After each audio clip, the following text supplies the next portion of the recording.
वैद्यकीय संशोधन भाग 8 हिंदी वैद्य दिलीप गाडगीळ पुणे। तो मैं बात कर रहा था कि चरकाचार्य ने ये बात बताई है कि अगर अशुद्ध चिकित्सा होती है, यानी कि एक रोग को दुरुस्त करते समय दूसरे रोग को वो निर्माण करती है, तो वो कभी नहीं करनी चाहिए। हमारी चिकित्सा एक रोग का शमन करके दूसरे रोग किसी रोग को निर्माण न करने वाली हो, इसी प्रकार का हमें करना है। लेकिन अभी आधुनिक वैद्यक में जो भी संशोधन हुआ है उसके आधार पर शरीर में क्या हुआ है, समझो कि कोलेस्ट्रॉल बढ़ गया है, उस आदमी को कुछ भी लक्षण नहीं है, फिर भी वो बढ़ा है, तो किस प्रकार के औषधियों के द्वारा उसको कम किया जा सकता है, ये देखा गया। और कार्य कारण भाव यहीं तक सीमित इस प्रकार का रहा। वास्तव में कोलेस्ट्रॉल क्यों बढ़ा ये देखना बहुत ज़रूरी इस प्रकार का था, लेकिन उसकी तरफ कुछ भी ध्यान न देते हुए जो बढ़ा हुआ है उसको दवाइयों से कैसे कम करेंगे, इस प्रकार से देखा गया। तो लोगों को भी ऐसा था ना कि मेरा कोलेस्ट्रॉल इतना ज़्यादा था, 250 से ऊपर था वगैरह, ट्राइग्लिसराइड भी इसी प्रकार का था। अब दवाई ले ली और वो नॉर्मल आ गया, तो बस मैं ठीक हो गया, इस प्रकार के लोगों की भी धारणा हो गई। वास्तव में आयुर्वेद के दृष्टि से 5 भावों से निदान होता है: निदान, पूर्वरूप, रूप, उपशय और संप्राप्ति। इसमें जो पहला है निदान, वो कारण इस प्रकार का है।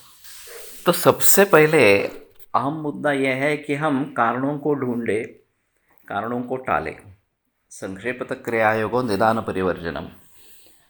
तो कारणों को अगर ढूंढेंगे, कारणों को टालेंगे, तो कार्य उत्पन्न ही नहीं होगा, क्योंकि कार्य कारण से ही उत्पन्न होता है। और यहाँ कारण देखने के लिए आधुनिक वैद्यक तैयार ही नहीं है। तो जो भी कार्य हुआ है उसको कैसे नष्ट करेंगे, या फिर उसको नॉर्मल स्थिति में कैसे दवाइयों के जरिए लाएंगे, यही अभी उनकी सोच इस प्रकार की है। तो वास्तव में ऐसा है कि हमारी रहन सहन, हमारा खाना पीना, हमारे विचार, यही मूल कारण इस प्रकार के हैं। और ये जब तक हम बदलेंगे नहीं, उनको टालेंगे नहीं जो अयोग्य है इस प्रकार से, तब तक कार्य निर्माण ही होता रहेगा। और इसमें भी 2 चीज़ें हैं कि कुछ लक्षण रुग्ण के समझ में आते हैं कि मेरा पचन ठीक नहीं हो रहा, मुझे नींद नहीं आ रही वगैरह वगैरह इस प्रकार।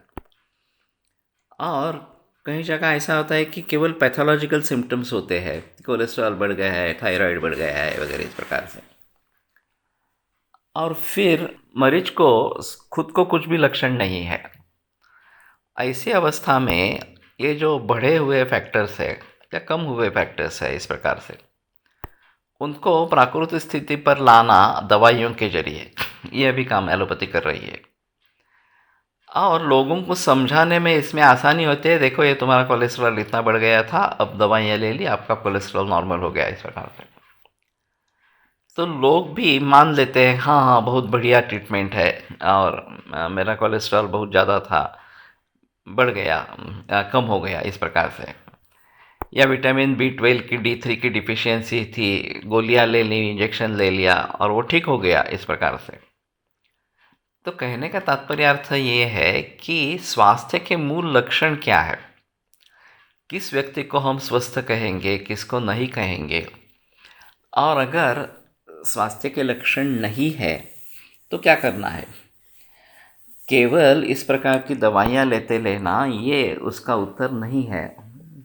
तो मूल रूप से स्वास्थ्य बिगड़ा क्यों, ये देखना जरूरी इस प्रकार का रहेगा। इसलिए कारणों की खोज आवश्यक है। और कारण अगर हमें पता लग जाते हैं कि ये कारण है, इनके जरिए ये हुआ है इस प्रकार से, तो उन कारणों को टालें, मूल रूप से कारणों को कैसे दूर करेंगे ये सोचना जरूरी है। और तभी समाज स्वस्थ इस प्रकार का हो जाएगा।